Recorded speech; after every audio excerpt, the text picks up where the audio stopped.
tonight on Channels Television. We're taking a look at what's going down in our world of sports. We talked about the D Tigers and their quest to continue their impressive run at the FIBA World Cup qualifiers. Yes, second round will begin next month. We also touched base with the D Tigers, who are also in Lagos preparing for the World Championship, same September. So it's a busy basketball month of September that we're going to be having. And then we got into powerlifting. We talk about powerlifting worldwide. It is Nigeria that comes to mind because our powerlifters are just awesome. They are beautiful. The last World Championships in Africa, for Africa in Algeria, they won 11 gold and 2 silver. Set the record straight. The first time I said 11 gold medals and 2 silver. So they went there with 13 athletes, and that's what they brought. Bose Omolayo broke the world record. So it was beautiful. Alfred, look, and you heard the Minister for Sports saying, look, instead of putting so much attention in an event that will give you 1 medal, it's time to start giving this sort of events attention. And he went further to mention those sports where you have so many. He mentioned powerlifting, he mentioned swimming. These are areas where the modern sports, whatever you do in football, all these single medal winning sports, what those guys do there, the success they get, just kind of whatever you've done pales to insignificant when you look at the number of medals in terms of return that they have. And I think it has to be, because the way it is in Nigeria, there are so many sports that are really angry with the system as it relates to sponsorship of football. Everybody just believes that, oh, you call us lesser sports, and that's why you're not paying attention to us. We are not giving the needed support. Perhaps maybe corporate Nigeria is not even looking towards this direction. And in football, there are so many multi-levels of intervention in terms of sponsorship. I think it's only the more we spread out the dragnet, the more we have greater opportunity of really making global impact in terms of, I mean, the powerlifters, they are the best in the world now. There is no doubt about that. Nigerian powerlifters are the best in the world. And now they've gone further to host the World Championship. And so I think if we want to go by what the minister is saying, I think the sports ministry or those handling our sports should do more for sports all around, and perhaps maybe allow football to take care of itself. And we support powerlifting too. I remember a move by the Nigeria Sports Award. There was a year Yakubu Adeshoko was named the Sportsman of the Year, and a lot of people were like, it's not a footballer, it's not a basketballer, it's not someone on the track, on the field. It's somebody that is a powerlifter. That's also one way we can encourage special sports in the country. Yes, beyond helping them, we want to see them more. We want to feel them more. We want them to have that support all around, corporate support, endorsement. Why not? Commercial interest coming in to really take care, because these guys are special in every sense of the word. These guys, irrespective of their disability, they go out there to put Nigeria's name in gold. And so whatever you do for them, it's not tokenism. It's something that they've earned because they wrote our names in gold, and they are the best in what they do. So we just need to support them. It has to be all-round support from the government to corporate to individuals. Everybody needs to see that these guys are giving the support that they need to excel. And it's good to know that the Ministry for Youth and Sport also is giving them the needed support. Let's just hope that when the World Championship itself comes proper in Lagos, everybody will be available to not just host the competition, to see potentials in powerlifting. Prospective sponsors come support it, because look, if there's any way you want to feel the power of sport, you need to look for a physically challenged athlete, and then you see that sport is giving them a new life, is giving them soccer. You heard the story of Lucy when she came here, of how sport turned it around for her. Hannah Babalola. The moment they feel the power of sport, everything just turns around. So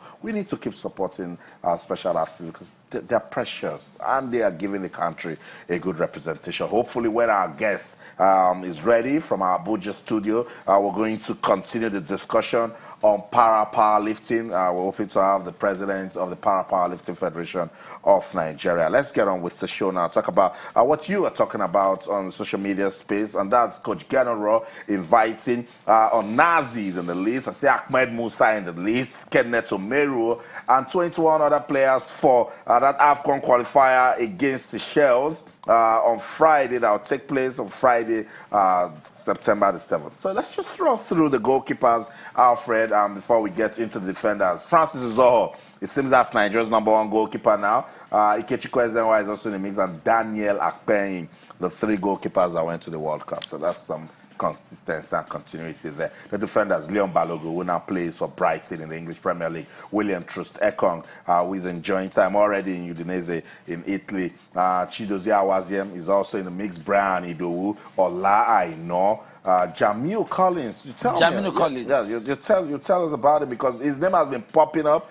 Sometimes it's good to see that. Plays for a club in Germany, Paderborn, second-tier club in Germany, and Rohr, at the media conference, they talked about these young players, looking at them, and this is one of them that will show in his face. The other one is Semi Ajayi, Jemilore Ajayi. We've been hearing of those names also. Arsenal, one time in the Arsenal Academy, since moved on, play for a team in the championships, and of course Kenneth Omeru making a comeback. He's in the squad, part of the World Cup defense line.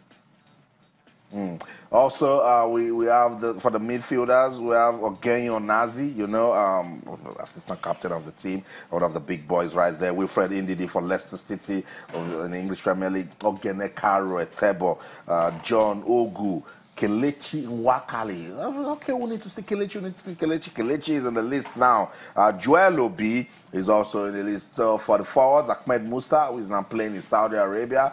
Odioni Alo is back in the mix also. Simin Wankwo, good one. We didn't see much of him at the World Cup, so let's see what Simin can give to the team now. Alex Iwobi, Henry Onyekuru, and Samuel Kalu. So, Alfred, aside from the new faces, there's a bit of consistency in this list, and that's really cool. And that's what Rohr says he wants to do. That these guys who's been with the team, he knows the progress, he wants to see all of them. He's hoping that the same enthusiasm that we use to approach the World Cup qualifiers and head into the World Cup, that the players and even the fans will come with that enthusiasm. So he has his mind made up. And one drawback, and I think when that question was put to him, is the inclusion of home-based players, and the reason is obvious. These guys have been shortchanged with all of the problems that have been happening in the Nigerian Premier League. These guys are not playing. They've not been in action. Okay, consideration for Ikechukwu Ezenwa. He plays on the continent with Enyimba.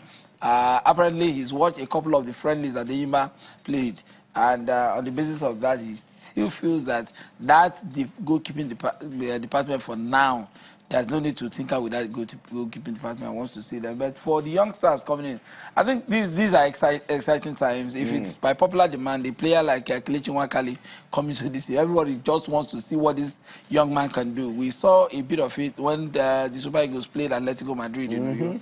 And we just feel that, hey, this one is not only one for the future, but one that can really do the business now. So it's nice to see him come into the national team. One other thing he talked about is our players' movement. Somebody, like everybody was expecting, how come our players don't go to teams like AC Milan, Barcelona, and the rest of them? And he just did a simple analogy.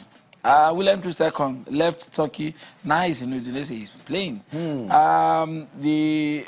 His defense partner, Leon Balogun, was in Mainz, where he's not getting regular play time. Now he's in Brighton. He started playing. That these moves, these are good moves. However you want to look at it, these are progress in terms of where the players were in time past and whether even Nwakali going to Porto Team B is whether you like it or not. That the guy is just 18 going on 19, and he's still a young man, and so again that kind of move is something that he needs to be supported. But that level of consistency he wants to see in this, and hopefully the team will respond well. Okay, there are a lot of questions on social media, but let's just deal with the standby players. There are also some players on Uche Agbo. I think it's time we get to see Uche Agbo. I think it's a good player, but you call him, put him on standby all the time, he never gets a chance. This time will come. I know, but when? This time will come. These are players. It just shows you the pool of players that we have. A lot of players are still in the system. Some are just knocking on the door. You never can tell what will happen. These are players, alternate players. If any of the anybody gets injured, these are the players that we called into. They just beating their time. Their time will come. So the third, Stephen Eze is also part of the standard players. Musa Mohammed, this is a player that we kept to say we need to see more about Musa Mohammed. I don't know, but yeah, you said the time will come. Hopefully, we get to see them play more. But on social media, you guys are asking a whole lot of questions. So who is Samuel Carlo? I plays for Bordeaux in France. Yes, I moved from an academy in Kaduna. And that's going. There are several good academies out there who have links to club. And it's interesting because when you meet these guys and you say, hey, come play in the Nigerian Premier League, it's like these guys have a nursery for these players and their contacts. Once they feel they're ripe enough, they ship them out. And when they go out there, they do very well. So the guy moved from an academy in Kaduna. He's been around Slovakia here and there, but now he's in Bordeaux. Played for Bordeaux last week, and the coach just feels that this one has the qualities that he's looking for, and we'll see what he can bring to the national team. That's right. According to a release by the Nigeria Football Federation, the invited players are expected to fly directly to Seychelles, arriving on Monday, the 3rd of September, while the one player, that's goalkeeper Ikechukwu Ezenwa, and team officials traveling from Nigeria will fly into Victoria on Sunday, the 2nd of September. And if you think this is one match that they will just think that it's Seychelles and playing out, that's a big lie, because Nigeria needs to win. They lost their first match to South Africa by 2-0. And the points we lost in Rio, we have to get somewhere. That game is going to be played on an artificial turf, plastic pitch if you like. The kind of ground that we don't like playing here, that's where that game is going to be played. And so Rohr has said they will have to, that's why they're increasing the number of times they will train. Go there early, Sunday, Monday, everybody flies in direct.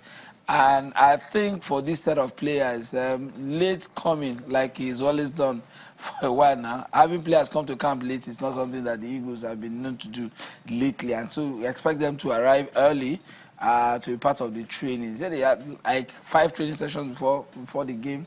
And hopefully they'll go in Seychelles, in Victoria.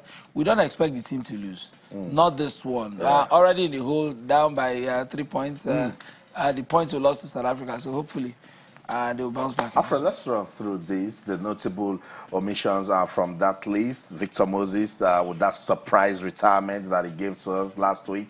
John Obi Mikel, injury, but there's been a lot of talks that... No, General said the guy was just honest with him. He played his first match last week. He's been out for a while. He's honest to tell him that, hey, I don't have match fitness yet. So please, can I just stay? Because traveling from China to Nigeria, it's not like traveling from Europe to Nigeria. It takes longer hours. So just yeah, but they they're going to Seychelles because Nigeria would like to see their best players.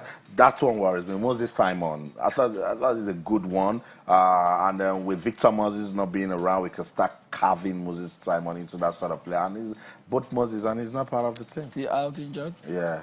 Elderson Echejile is not in the team. Mikel Agu missed out of the World Cup narrowly. Remember when he was dropped with Aula Aino? You'd expect him to be part of the team also. That's one player that has also shown some consistency. But hey, if you look at the list, quality everywhere. But on social media, Alfred, the fans are saying, if you're inviting new players, why not work with the ones that I've already known? But I think this is an opportunity to for the guy. He has the spine of the team. He knows what. I mean, if you look at the defense line, the central defenders, William Trustekong and Leon Balogu, their stability there. The goalkeeping department, okay, the fullbacks changes. You don't make full swoop change. The midfield department, everybody that went to the World Cup, we have them there. Save for Kelechi Nwakali. I will know what that young man can bring to the table. The attack line. I mean, you don't expect to see wholesale changes. Yeah, you know, chop and change will happen.